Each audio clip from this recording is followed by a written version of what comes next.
समनापूर ग्रामस्थांना पाणी पुरवठ्याची जी विहीर आहे ती नदीपात्राच्या जवळ आहे.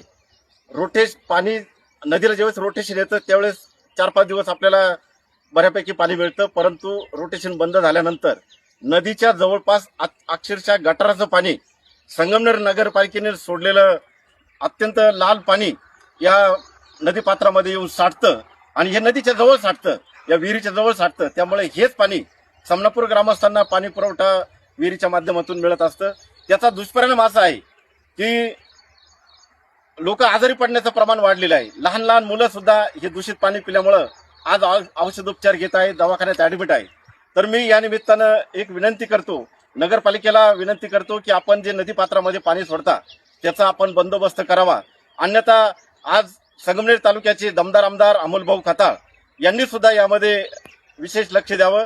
आपल्या जिल्ह्याचे पालकमंत्री विखे पाटील यांना सुद्धा मी विनंती करतो की आपणही या आमच्या जीवनमरणाच्या प्रश्नामध्ये लक्ष देऊन या दूषित पाण्याचा बंदोबस्त करावा. आज ही समस्या मांडण्यासाठी